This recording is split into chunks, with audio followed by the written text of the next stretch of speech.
आलू लच्छा नमकीन एक ऐसा नमकीन है जिसे आप व्रत में भी खा सकते हैं और बिना व्रत के भी खा सकते हैं। बस 2-3 बातों का हमें ध्यान रखना है। नमकीन बिल्कुल करारे बनेंगे और आप इसे 10 से 15 दिनों तक स्टोर करके रख सकते हैं। आवाज़ सुन के समझ में आ रहा होगा कि कितने करारे और क्रिस्प बने हैं, बिल्कुल मार्केट जैसे।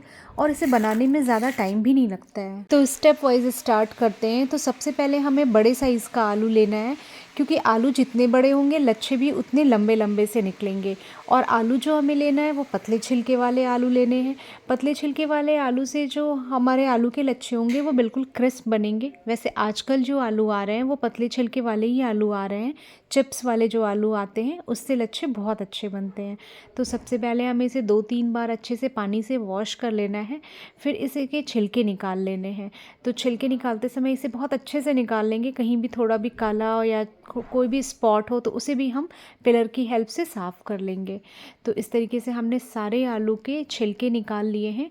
और आलू को जैसे जैसे हम पील कर छिलके निकालते जाएंगे उसे तुरंत पानी में हम डालते जाएंगे, क्योंकि अगर हम पानी में नहीं डालेंगे, थोड़ी देर भी इसे छोड़ेंगे तो आलू काले पड़ने लगेंगे। तो इस तरीके से देखिए हमने आलू को बहुत अच्छे से साफ़ कर लिया है और अब हम इसे पानी में डाल देंगे। तो एक एक करके हमने सारे आलू को पानी में डाल दिया है। यहाँ पे हमें आलू को कुछ भिंगा के नहीं रखना है, बस छिलके निकालते जाना है और पानी में उसे डालते जाना है। आलू के लच्छे बनाने के 2 मेथड मैं आपके साथ शेयर करूँगी। तो पहला ग्रेटर की हेल्प से है। तो इस तरीके से ये वाले जो कद्दूकस हैं वो सभी के वहाँ होते हैं। तो इसमें एक बारीक वाला साइड है और एक मोटा वाला साइड है। तो हमें बारीक वाले साइड को यूज़ नहीं करना है, हमें मोटे वाले साइड से आलू के लच्छे निकालने हैं।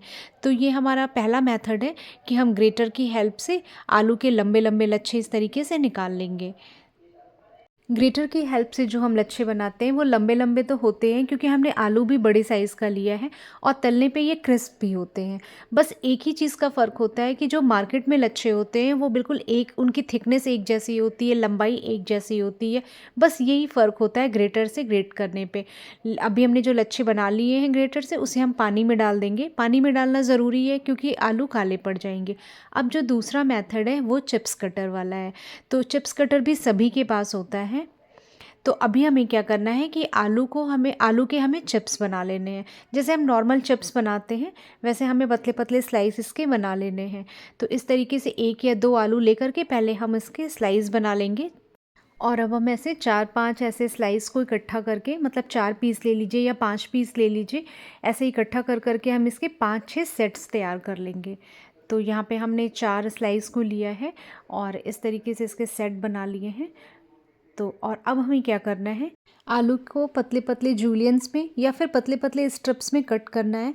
लेकिन इसकी जो थिकनेस है ना वो बहुत ज़्यादा पतली नहीं रखना है, थोड़ी सी चौड़ी रखना है, क्योंकि जब हम इसे फ्राई करेंगे ना तो फ्राई करने पे ये और भी पतले हो जाएंगे।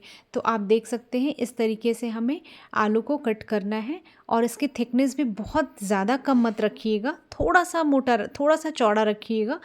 आलू के लच्छे बनाने का जो दूसरा मेथड है चिप्स कटर वाला, ये ज़्यादा इजी मेथड है।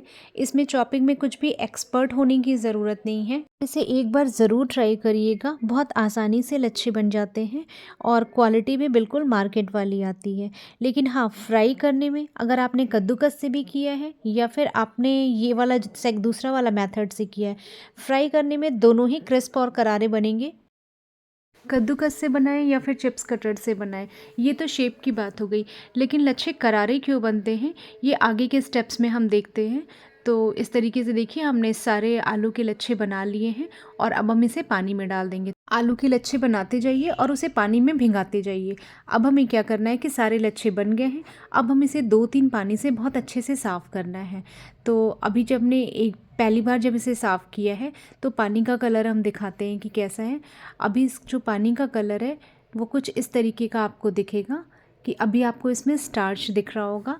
और अब हमने इसे 3 से 4 पानी से साफ़ कर लिया है।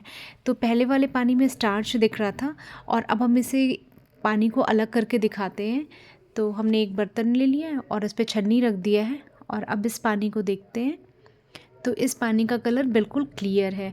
तो इतना हमें साफ़ करना है, मतलब 3 से 4 से या 5 बार आप साफ़ कर लीजिए, आलू की क्वांटिटी पे डिपेंड करेगा। तो हमें जो पहला वाला पानी है वो स्टार्च वाला पानी है, और लास्ट में जो हमने वॉश किया है तो पानी का कलर कुछ ऐसा है, बिल्कुल क्लियर है। तो यहाँ तक हमें इसे साफ़ करना है। तो यहाँ पे हमने 4-5 पानी से लच्छों को बिल्कुल साफ़ कर लिया है, और अब हमें क्या करना है कि इन लच्छों में गुनगुना पानी डालना है। गुनगुना पानी हो या फिर थोड़ा गर्म पानी हो, तो लच्छे में पानी डालेंगे और इसे बिल्कुल अच्छे से भिंगा देंगे, मतलब पानी थोड़ा ऊपर तक ही होना चाहिए। और अब हम इसमें क्या करेंगे कि नींबू डालेंगे। तो आप आधी नींबू का रस भी डाल सकते हैं या फिर 1 नींबू का रस डाल दीजिए। तो नींबू का रस डालने के बाद हम इसे पहले एक बार अच्छे से मिला लेंगे हल्के हाथों से। आलू लच्छा बिल्कुल क्रिस्प और करारा बने, इसके लिए ये वाला स्टेप बहुत ज़रूरी है, गर्म पानी और नींबू के रस में भिंगाना। तो हमें इसे 8 से 10 मिनट तक भिंगाना है, और जब 8 से 10 मिनट हो जाएंगे तो इसके बाद हम इसमें से पानी अलग कर लेंगे। तो यहाँ भिंगाते हुए मुझे 10 मिनट हो गए हैं, और अब हम क्या करेंगे कि इसका पानी अलग कर देंगे। तो पानी अलग करने के बाद हम आलू लच्छे को किचन टॉवल पर डाल देंगे। अगर आपके पास टाइम ज़्यादा है, ज़्यादा मतलब अगर 10 से 15 मिनट या 20 मिनट टाइम है, तो आप इसे पंखे के नीचे फैला दीजिए, जिससे कि ये थोड़ा ड्राई हो जाए, और उसके बाद हम फ्राई करेंगे। और अगर आपके पास टाइम कम है तो आप पहले किचन टॉवल पर डाल दीजिए, और उसके बाद उसके ऊपर से एक टॉवल और डाल दीजिए। बस हमें क्या करना है कि आलू में से जो मॉइस्चर है ना, कि वो हट जाना चाहिए, इतना ड्राई हमें कर लेना है। तो आप अगर ऊपर से भी कपड़ा डाल के 2 से 3 मिनट तक रख करके हटा लेंगे, तो यहाँ पर उसके बाद भी आप फ्राई कर सकते हैं, मॉइस्चर हट जाएगा। तो हमने तो इसे 10 मिनट तक पंखे के नीचे डाल दिया था, थोड़ा थोड़ा सा ये ड्राई सा हो गया था। तो अगर आपके पास टाइम हो तो आप इसे 10 से 15 मिनट तक पंखे के नीचे डाल के भी फ्राई कर सकते हैं। तो यहाँ हमने कढ़ाई में ऑयल डाल दिया है, और ऑयल भी गर्म हो गया है। तो ऑयल का टेम्परेचर कितना होना चाहिए ये हमें चेक करना ज़रूरी है। तो आप मीडियम फ्लेम पे पहले ऑयल को गरम कर लीजिए, और उसके बाद एक लच्छे को डाल करके देखिए। जब उसमें थोड़ा सा बबल्स आने लगेगा और लच्छा तुरंत से ऊपर की तरफ आ जाएगा, तो इतना ही गरम हमें ऑयल चाहिए। मतलब बहुत ज़्यादा गरम भी नहीं चाहिए, और एकदम मतलब कि हल्का गरम भी नहीं चाहिए। तो आपको लच्छे को डालते ही समझ में आ जाएगा कि जैसे ही आप इसमें डालेंगे तो बबल्स आएगा और लच्छा बिल्कुल ऊपर की तरफ आने लगेगा। तो इतना गरम हमें ऑयल चाहिए, और जो गैस का फ्लेम है वो मीडियम टू हाई हम रखेंगे। तो यहाँ पे लो फ्लेम पे हमें नहीं तलना है, मीडियम टू हाई फ्लेम रखना है।